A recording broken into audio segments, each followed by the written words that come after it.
Hello friend, welcome to Digi classes. तो जो हमारा यूपी ट्रिपल एस सी का PYQ सीरीज़ चल रहा है, उसी में ये अब हम लोग जो पॉलिटी सब्जेक्ट है उसका PYQ हम लोग स्टार्ट करने वाले हैं। तो हम लोग पॉलिटी सब्जेक्ट में सबसे पहले भारतीय संविधान की मुख्य विशेषताएं देखेंगे। फिर उसके बाद से हम लोग नेक्स्ट वीडियो में राज्य के नीति निर्देशक सिद्धांत, फिर मौलिक अधिकार और कर्तव्य देखेंगे, फिर संसदीय प्रणाली देखेंगे और फिर संसदीय प्रणाली संघ एवं केंद्र के अलग अलग हैं जो उनके, ऐसे करके हम लोग पूरा जो ये पॉलिटी है इसको हम लोग कवर करेंगे PYQ, जितने भी UP triple S C exam में आ चुके हैं हम तक। तो जैसा कि कल ही नोटिफिकेशन आया हुआ था कि यूपी ट्रिपल एस सी का एग्ज़ाम सिटी आउट हो चुका है। तो आप सारे लोग एग्ज़ाम सिटी चेक करिए और वीडियो में कमेंट करके बताइए कि आपका एग्ज़ाम कहाँ गया है। तो जैसे कि अगर आप रहने वाले हैं कन्नौज के और आपका कहीं गया है एग्ज़ाम सेंटर, तो होम डिस्ट्रिक्ट कन्नौज और एग्ज़ाम डिस्ट्रिक्ट ऐसे करके आप लोग जिनका जहाँ गया है कमेंट करके बताएं। तो चलिए बिना देरी करते हुए हम लोग अपना वीडियो स्टार्ट करते हैं।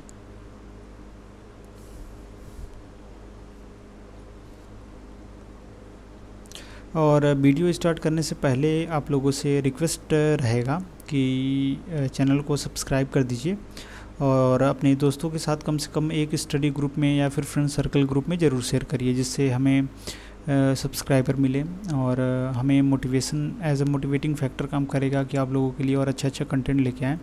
और UPSI के भी जो भी स्टडी मटेरियल्स हैं उस पर काम चल रहा है। हो सकता है कि इसका भी हम लोग जो मूल विधि है GK GS है उसका और हिंदी का, इन दोनों का हम लोग PYQ लेके आएँ। तो अगर पूरा हो जाता है टाइम से तो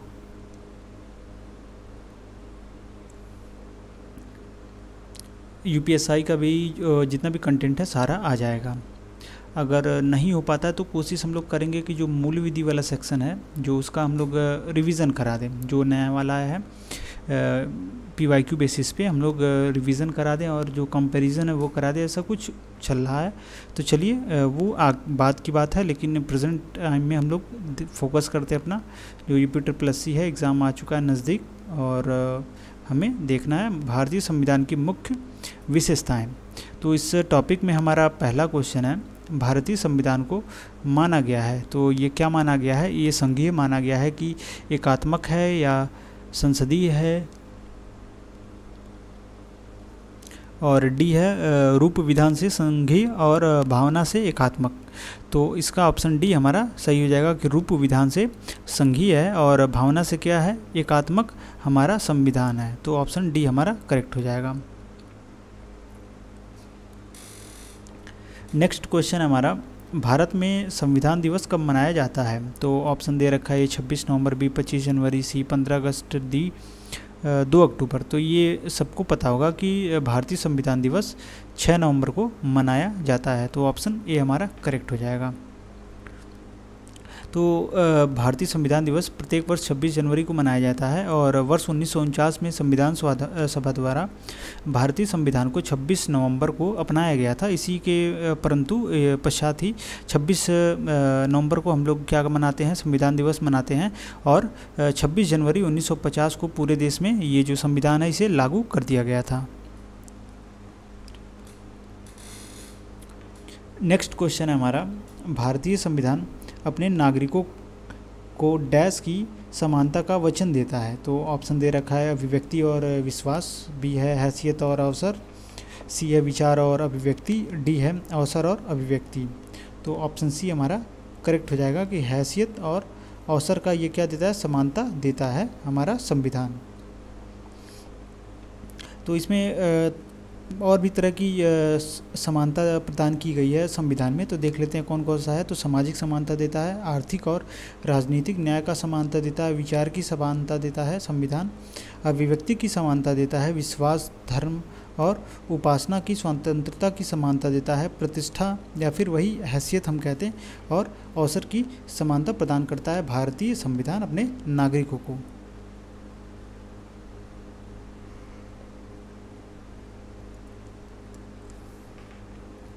नेक्स्ट क्वेश्चन है, भारतीय संविधान की प्रस्तावना का मूल उद्देश्य डैश सुरक्षित करना है। तो ऑप्शन दे रखा है सभी व्यक्तियों के मौलिक अधिकारों को, बी है भारत के नागरिकों के मौलिक कर्तव्यों को, सी है सरकारी कर्मचारी की सेवा की सुरक्षा को, डी है व्यक्ति की गरिमा तथा राष्ट्र की एकता तथा अखंडता को। तो जो संविधान का प्रस्तावना है प्रियम्बल, वो व्यक्ति की गरिमा और राष्ट्र की एकता और अखंडता को सुरक्षित करता है। तो उसका मेन उद्देश्य है व्यक्ति की गरिमा को सुरक्षित करना, राष्ट्र की एकता और अखंडता को सुरक्षित करना है। और प्रस्तावना जो है भारत को एक संप्रभु, समाजवादी, पंथ निरपेक्ष और लोकतांत्रिक गणराज्य घोषित करती है।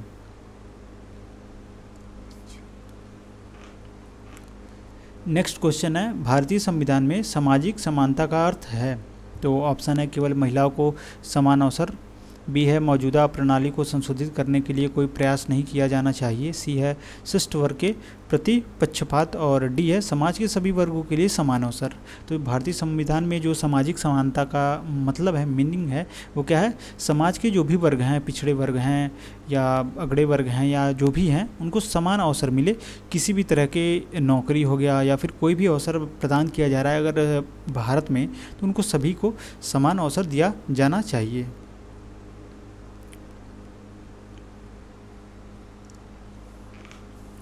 तो जो सामाजिक समानता का अर्थ है, इसका मतलब है समाज के सभी वर्गों के लिए समान अवसर है, विकास के समान अधिकार रहेंगे इसमें आपको, और जो सामाजिक वस्तुओं और सेवाओं तक समान पहुंच आदि को सुनिश्चित कराने से है। मतलब ऐसा नहीं है कि जो अमीर वर्ग हैं उनको ज़्यादा सुविधा और सेवा मिलेगा और संविधान के हिसाब से, और जो पिछड़े वर्ग हैं और कमज़ोर वर्ग हैं या फिर वंचित वर्ग हैं उन्हें थोड़ा कम सेवा और वस्तुओं की समान तक पहुंच मिलेगी। ये सबको एक बराबर समझता है, वो अमीर हो या गरीब हो या पिछड़े हों या अगड़े हों या फिर बिजनेसमैन हो या सरकारी नौकरी वाले हों या फिर कोई भी हो, ये सबको समान ही नज़रों से देखा जाता है संविधान में।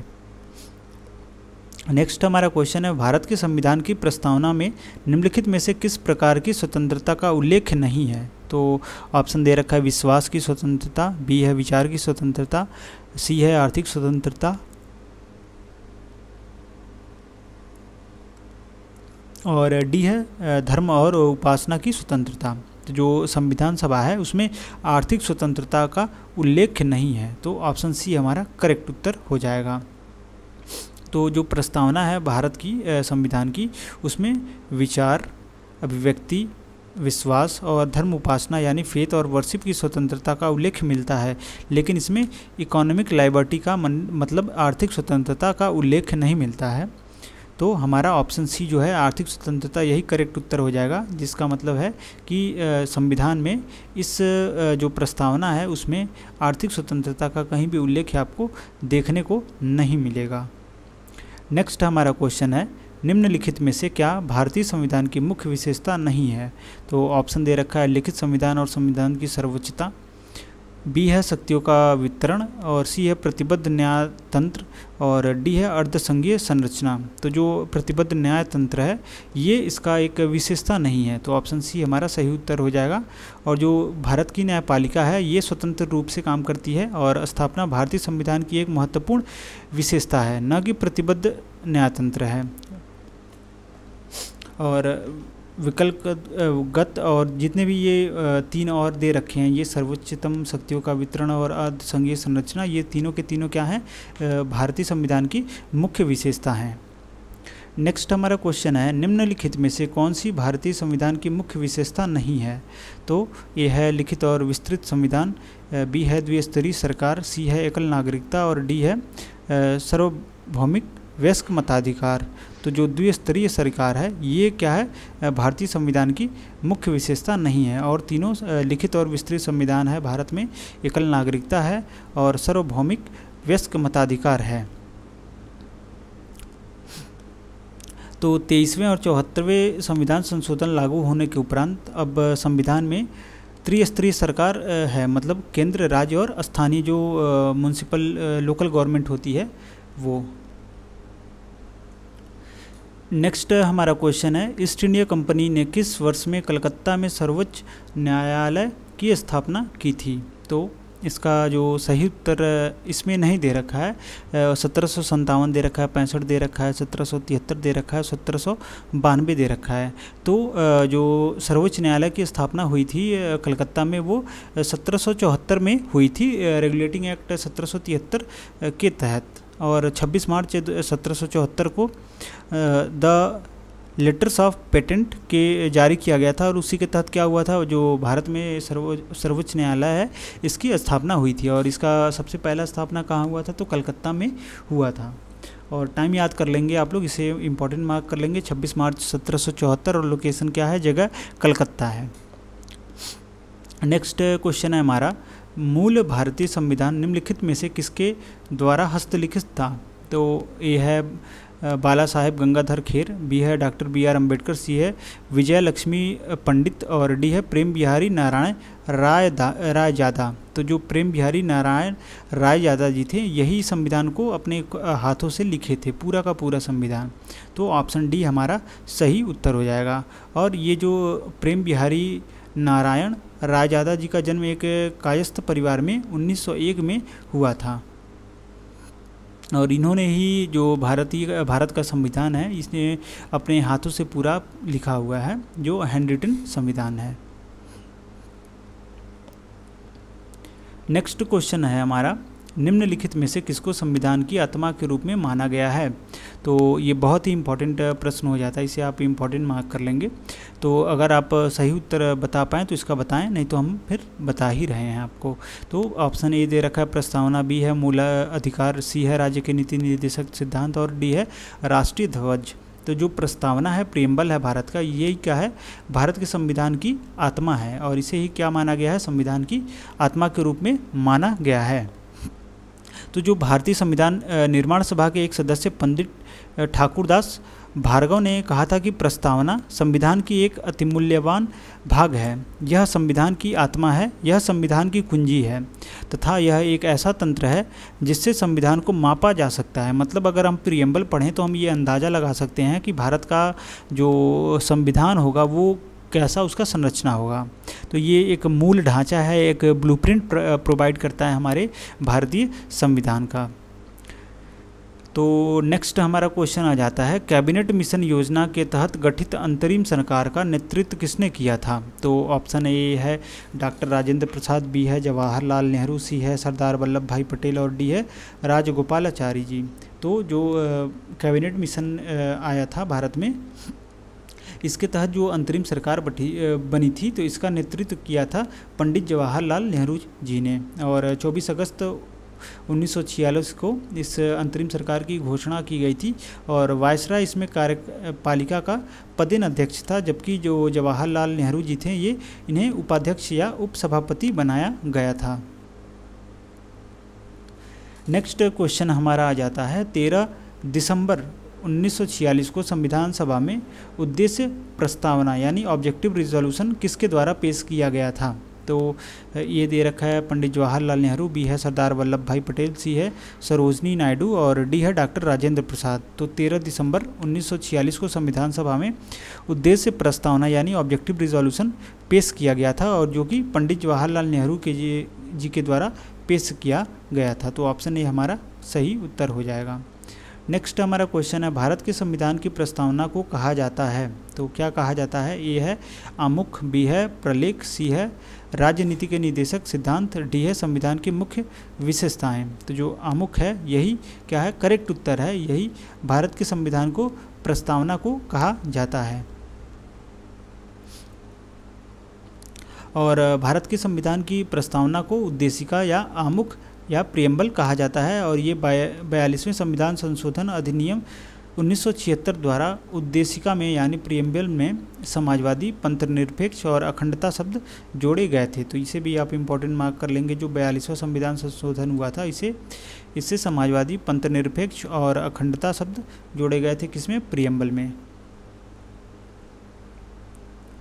नेक्स्ट क्वेश्चन है हमारा, निम्नलिखित में से किसने पहले 1935 में संविधान सभा का सुझाव प्रस्तावित किया था? तो ऑप्शन दे रखा है, ए नेहरू जी ने, बी गांधी जी ने, सी जेपी नारायण ने, और डी एम.एन. रॉय ने। तो सर्वप्रथम 1935 में एम.एन. रॉय जी ने जो संविधान सभा का सुझाव ये प्रस्तावित किया था। तो 1934 में संविधान सभा का सुझाव सर्वप्रथम डॉक्टर M.N. राय जी ने दिया था और इस विचार को मूर्त रूप देने का कार्य पंडित जवाहरलाल नेहरू जी ने किया था। और इसके बाद 1936 में कांग्रेस के फैजपुर अधिवेशन में संविधान सभा के अर्थ तथा महत्व की व्याख्या की गई थी। तो अगर आपसे कभी भी पूछ ले कि सबसे पहला जो संविधान सभा का सुझाव है ये कौन दिया था, तो ये M.N. रॉय जी ने दिया था। नेक्स्ट हमारा क्वेश्चन आ जाता है, भारतीय संविधान में कुल कितनी महिला सदस्य थीं? तो ऑप्शन है A 12, B 13, C 15 और D 17। तो जो भारतीय संविधान सभा गठन हुआ था इसमें कुल 15 महिलाएं सदस्य थीं। तो ऑप्शन B हमारा सही हो जाएगा।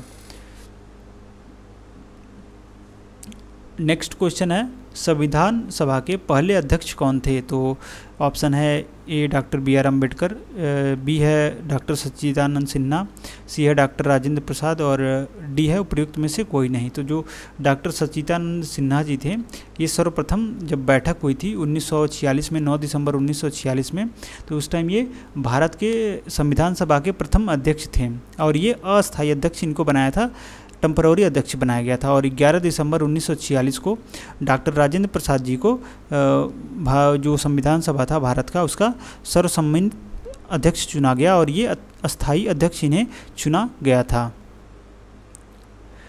नेक्स्ट क्वेश्चन है हमारा, संविधान सभा का प्रथम अधिवेशन कब हुआ था? तो संविधान सभा का प्रथम अधिवेशन 9 दिसंबर 1946 को हुआ था। तो ऑप्शन नंबर डी हमारा सही हो जाएगा।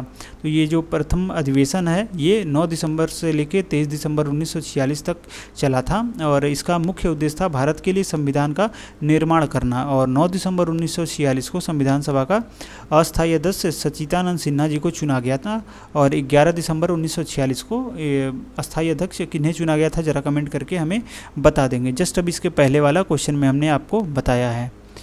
नेक्स्ट हमारा क्वेश्चन है, निम्नलिखित में से किसने संविधान सभा में उद्देश्य प्रस्ताव रखा? तो ऑप्शन है ए BN Rao, B BR Ambedkar, C Mahatma Gandhi, D Jawaharlal Nehru. ये क्वेश्चन अभी जस्ट हम लोगों ने पीछे देखा है कि ऑप्शन डी हमारा सही हो जाएगा कि जो संविधान सभा उद्देश्य का प्रस्तावना डॉक्टर पंडित जवाहरलाल नेहरू जी ने रखा था। और कब रखा था? 13 दिसंबर 1946 को रखा था जब संविधान सभा का प्रथम अधिवेशन हुआ था और जिसे 22 जनवरी 1947 को संविधान सभा द्वारा पारित किया गया था। नेक्स्ट क्वेश्चन है, संविधान सभा की अल्पसंख्यकों की उप समिति के अध्यक्ष का नाम बताइए। तो ऑप्शन ए है अलादी कृष्णा स्वामी अय्यर जी, बी है बी पट्टाभी सीताराम अय्यर जी, सी है HC मुखर्जी जी, डी है KM मुंशी जी। तो जो अल्पसंख्यकों की उप समिति थी उसके अध्यक्ष HC मुखर्जी थे। तो ऑप्शन सी हमारा सही हो जाएगा। तो आइए कुछ 8 इम्पॉर्टेंट समितियां हैं उनका हम लोग नाम जान लेते हैं और ये बहुत ही इम्पॉर्टेंट हो जाता है। आप लोग और भी समितियों का नाम याद कर लेंगे और इसका आपको शॉर्ट्स मिल जाएगा हमारे YouTube पे, उससे आप लोग जाके देख सकते हैं। तो जो संघीय शक्ति समिति थी ये इसके अध्यक्ष थे पंडित जवाहरलाल नेहरू और जो संघीय संविधान समिति थी इसके अध्यक्ष भी थे पंडित जवाहरलाल नेहरू ही। और जो प्रांतीय संविधान समिति थी इसके अध्यक्ष थे सरदार वल्लभ भाई पटेल। और जो प्रारूप समिति थी यानी ड्राफ्टिंग कमेटी थी इसके अध्यक्ष थे डॉक्टर भीमराव अम्बेडकर जी। और जो मौलिक अधिकारों, अल्पसंख्यकों एवं जनजाति और अपवर्जित क्षेत्रों संबंधित जो परामर्श समिति थी इसकी जो अध्यक्ष थे इसके अध्यक्ष सरदार वल्लभ भाई पटेल जी थे। और इस समिति के अंतर्गत कुछ उप समितियों का गठन किया गया था। जैसे इसमें जो 5वां वाला है ये मौलिक अधिकार, अल्पसंख्यक और जनजाति और अपवर्जित क्षेत्र और संबंधित परामर्श समितियाँ, इसमें कुछ उप समितियों का गठन किया गया था। जैसे मुख्यतः शामिल है इसमें मौलिक अधिकार उप समिति, तो इसके अध्यक्ष थे JB कृपलानी जी। और अल्पसंख्यक उप समिति के अध्यक्ष थे HC मुखर्जी जी, जो क्वेश्चन में पूछा है। और जो हमारा नेक्स्ट जो समिति आ जाता है, उप समिति नहीं, जो समिति है ये है प्रक्रिया नियम समिति, तो इसके अध्यक्ष थे डॉक्टर राजेंद्र प्रसाद जी। और नेक्स्ट है हमारा राज्य के लिए जो समिति थी इसके अध्यक्ष थे पंडित जवाहरलाल नेहरू। और जो लास्ट है संचालन समिति और इसके अध्यक्ष थे डॉक्टर राजेंद्र प्रसाद जी। तो ये रहा कुछ इंपॉर्टेंट समितियाँ, आप इसे ज़रूर याद कर लेंगे, दोहरा लेंगे। वीडियो को पॉज करिए और ये नोट कर लीजिए। जो एग्ज़ाम में हम कह सकते हैं 110% क्या है पॉसिबिलिटी है कि पूछा जाए, 110%। अब देखिए उसी से रिलेटेड ये नेक्स्ट हमारा क्वेश्चन आ जाता है कि ड्राफ्टिंग कमेटी के चेयरमैन कौन थे। तो ऑप्शन दे रखा है A Gopalaswami, B K M. Munshi, C N Madhavrao, D doctor Bhimrao Ambedkar. तो इसके जो ड्राफ्टिंग कमेटी थी इसके चेयरमैन थे डॉक्टर भीमराव अंबेडकर जी। तो ऑप्शन डी हमारा सही हो जाएगा। नेक्स्ट क्वेश्चन है हमारा, भारत का संविधान लिखा गया था तो ये कितने दिन में लिखा गया था। ये 2 वर्ष से अधिक किंतु 3 वर्ष से कम अवधि में लिखा गया था। तो इसका जो कुल समय था वो 2 वर्ष 11 महीना 18 दिन लगा था इसको लिखने में।